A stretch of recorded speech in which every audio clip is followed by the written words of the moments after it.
What's going on, Wix Nation? MPS here from Wix Training Academy, and today I'll be showing you how to host a virtual event on Wix. We all know the importance of this in today's day and age, and I want to make sure you're equipped with the tools to be able to host the most successful virtual event possible. If you're brand new to the channel, thank you so much for watching. If you haven't already, make sure you smash that subscribe button and turn those bell notifications on. You'll instantly plug into the largest Wix training community on the internet. And if you're excited about today's topic, I would kindly ask that you drop a like and comment down below and let me know. Otherwise, let's show you how to start running a successful virtual event here on Wix.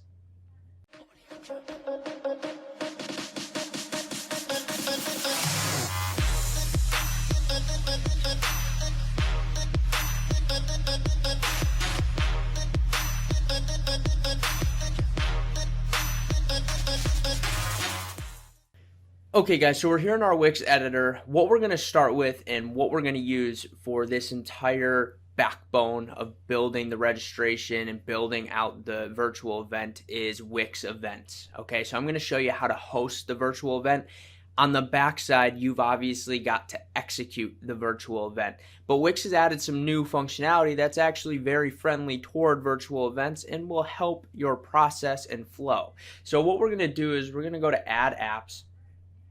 Wix App Market's going to open up here, and we are going to type in events, and we'll click Wix Events, and we will add to site. While Wix is working its magic, you guys can head over to wixtrainingacademy.com and get free Wix training by clicking Join the Academy, or even get access to some paid courses as well. Got some great content over there, but it's free to join. So we're set up. So what Wix does is it adds this events straight on the current page. So what I'm going to advise you is, like, I'm on the home page here, and for the purpose of this video, it's not a big deal, just because I don't really care where it's at. But wherever you want this whole events module to be located, you're going to want to make sure you're on that page when it loads, because unlike stuff like Wix bookings, Wix members, it doesn't go create a new page for the event page. It'll just add the little module here to the page you're on. So that's just a little note.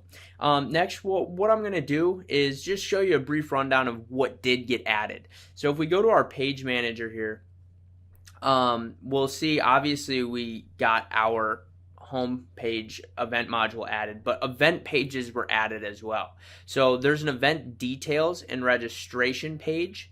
This is one page that's added, and this kind of gives the details of the event. So when people click like read more about the event, this will give them the whole rundown based off of the details you provide of the event, and they can either RSVP, or I'm going to show you how you can actually offer tickets and sell tickets as well to your event, which will allow them to purchase tickets on this page as well. If we go, we also see schedule. So this schedule page is actually a new page by Wix Events, and it allows you to actually post your event schedule, so people can be very clear on what is happening during the event, so they're not missing out on certain, speakers, on certain activities that you're hosting in your virtual event. They've got a full schedule right here, and they can follow that as they go through your event. So that's a new page that Wix Events added, which is very useful, especially if you've ever been to a conference or an event in person. You always get an event schedule ahead of time or at registration, so that way you know where you need to be and when you need to be there. Same thing applies online, right? We're just taking a in-person experience and putting it online.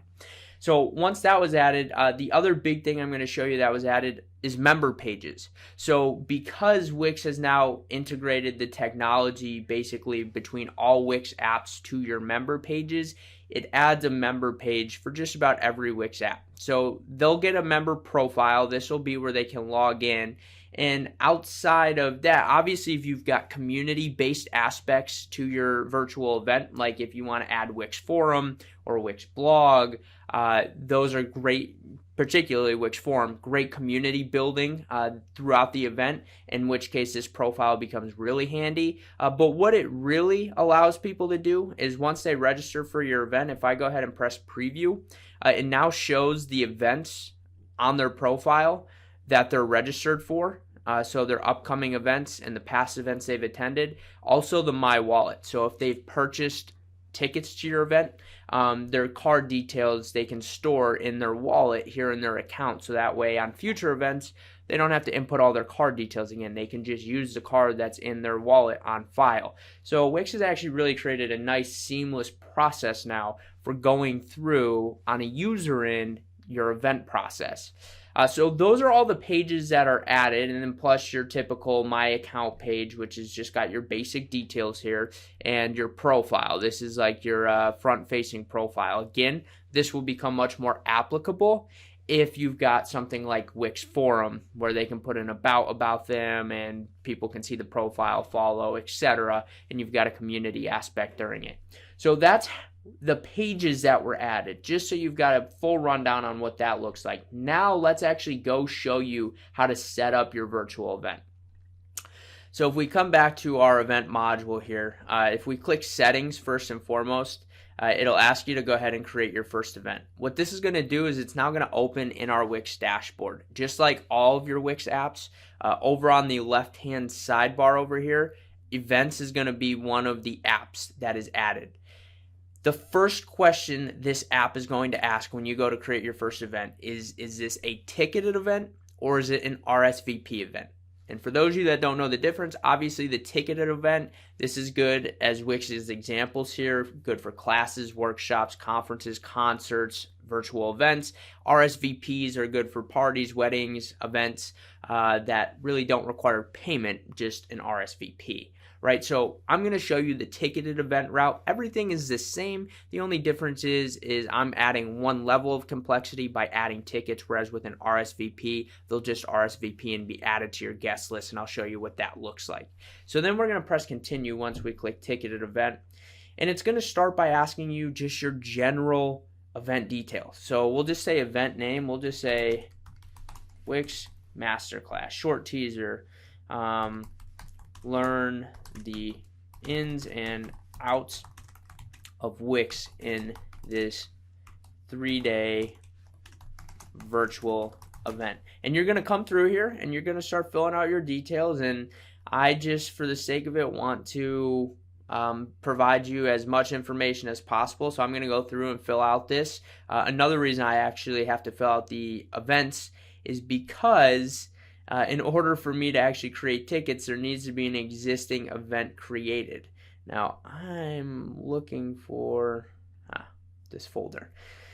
This is the Wix Training Academy folder. So I'll take this Wix Masterclass picture and I'm going to upload it. So you can upload a event cover image, you can add your event name, and then a short teaser. Then you have to come in and put your details. Now, here's the deal.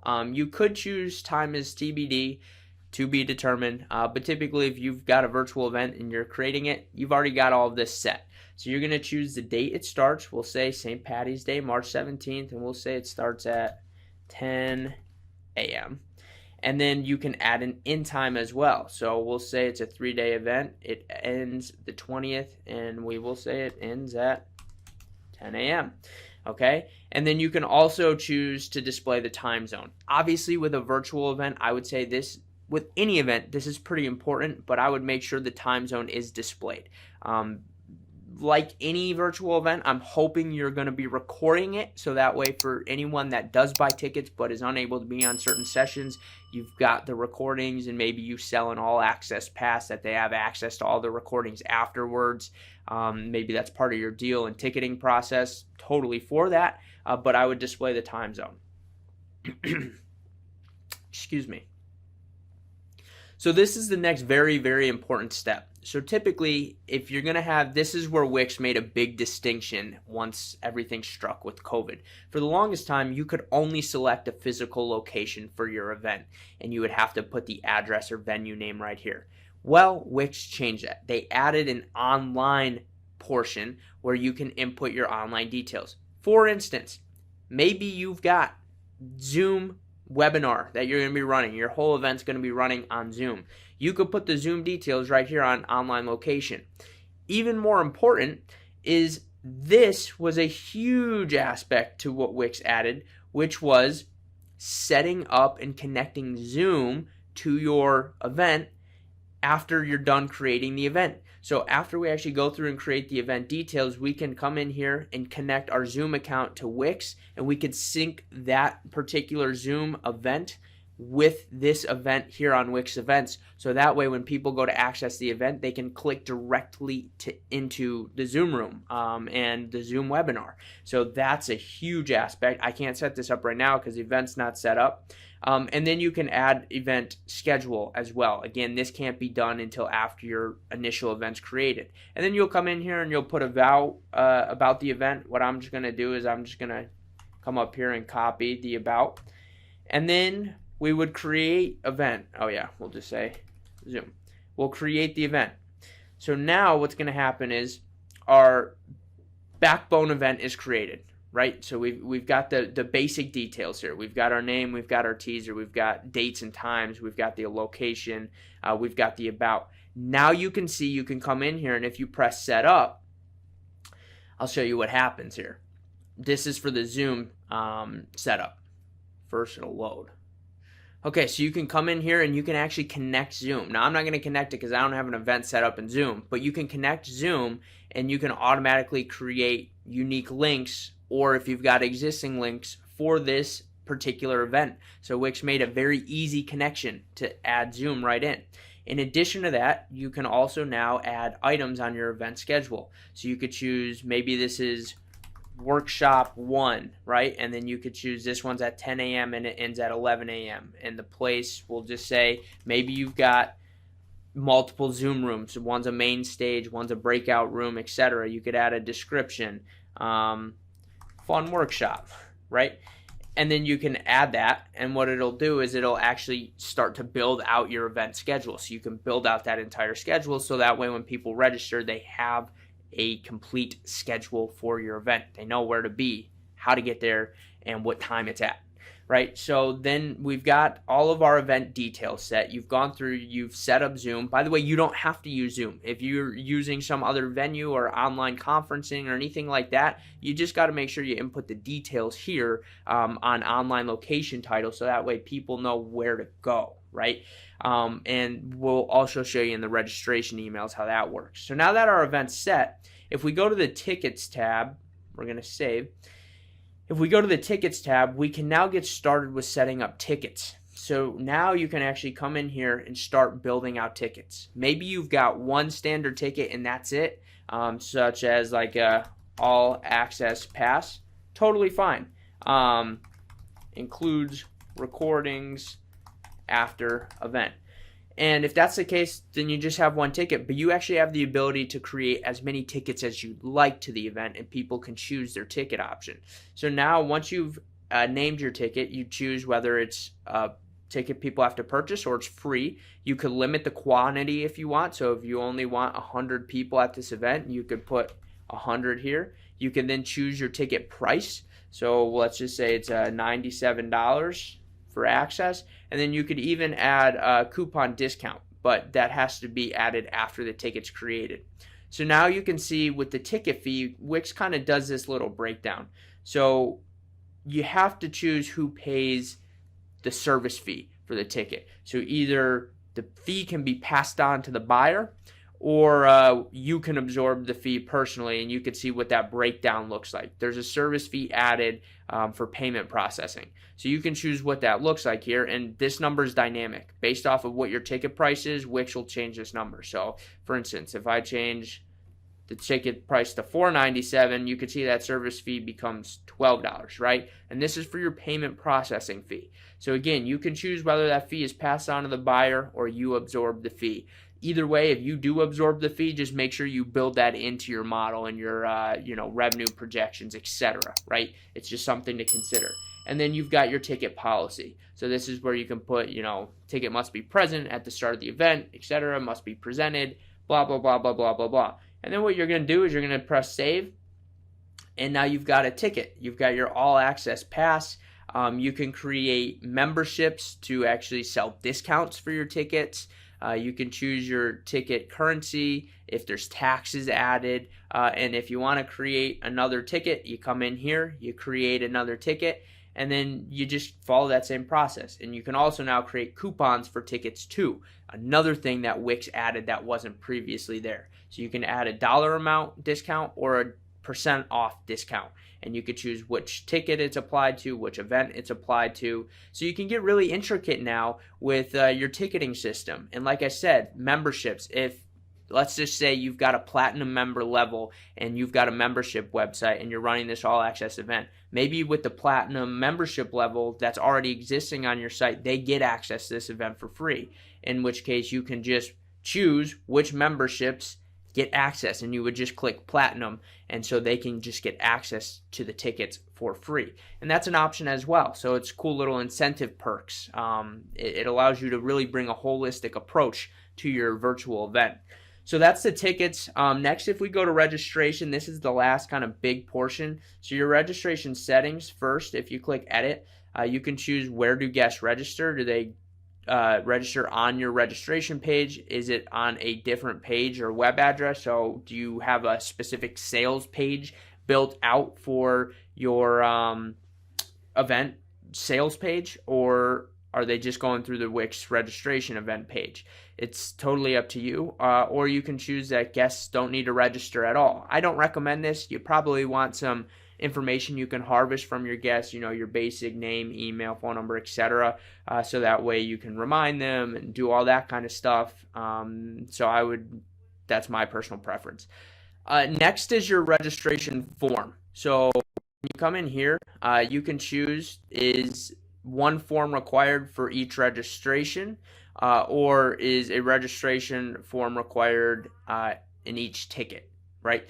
But basically what you have to do is you have to create the form, the registration form. And this is where I said harvesting the details. So you can choose what information you want to gather from your new event attendee before they attend the event. So first name, last name, email. These are basically standard that you always want to gather, but maybe you also want to get phone number to send text message reminders of the event and reminders of where to be at certain times and confirmation that they're going to be on there. You could also do a custom question. Maybe you want to know, anything we should know prior to you coming to the event. You don't have to make this field required, but you can.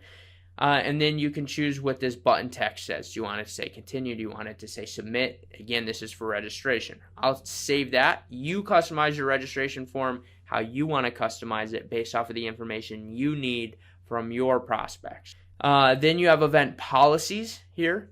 So these are just your terms and conditions, refund policies, and then registration messages. So if tickets are unavailable before the event, you could add a little custom, tickets aren't for sale, see other events. And or if the registration has closed for your event, you can choose what this little box says, registration's closed, see other events, and you could customize that. And that's the registration portion of your event. Again, these are all aspects you're going to want to dive deep on and really plan out for your event if you want to run a successful virtual event. I just want to give you the backbone understanding of what everything is. Next is your emails. So this is really important because you're going to really want to utilize these. First is a confirmation email to let guests know that their spot's confirmed. If you press edit, you can actually edit what is shown in the email, and you can edit the detail itself as well as the subject line. If we go back, you've also got a reminder email. You're certainly going to want to make sure you send reminder emails about your event. You wouldn't believe how some people will pay an all-access pass of $97 and completely forget to attend an event. It's insane to me, but it does happen. So make sure you remind people. You could choose how long before the event do you want to send this reminder. Do you want it 3 days before, a day before, 30 minutes before, an hour, a week before? And again, you could come in here, customize it, and you can add a link to the description and a link to create a calendar event in that person's calendar. And then lastly, cancellation. So if for some reason your event gets canceled, you can customize what your cancellation event email looks like.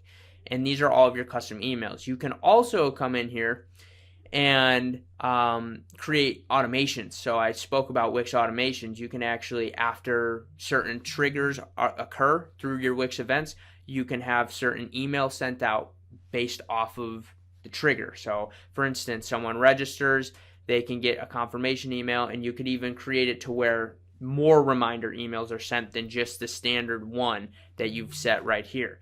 Another thing that's important is you can also get email alerts when guests RSVP. You just have to determine if you do want email alerts, whether you want a daily report of how many guests purchased a ticket to the event, or every single time someone purchases a ticket to the event, you'll get an RSVP email. You've got to determine what that looks like.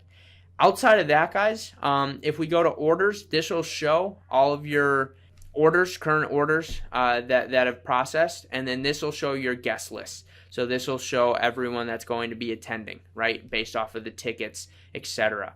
All right, guys, so that's how you create a successful virtual event here on Wix, at least the front end. Now, on the back end, you still have to execute, right? So whether you're hosting your event on Zoom or taking live stream and putting videos on your website, if you'd like to see an additional video of me kind of reviewing your options of what you can do to build out the second half, the actual hosting of your virtual event, not just the front end registration, comment down below and let me know. Otherwise, if you guys enjoyed today's video, drop a like, subscribe, and turn those bell notifications on to instantly plug into the largest Wix training community on the internet. I'm out. Thank you guys for watching.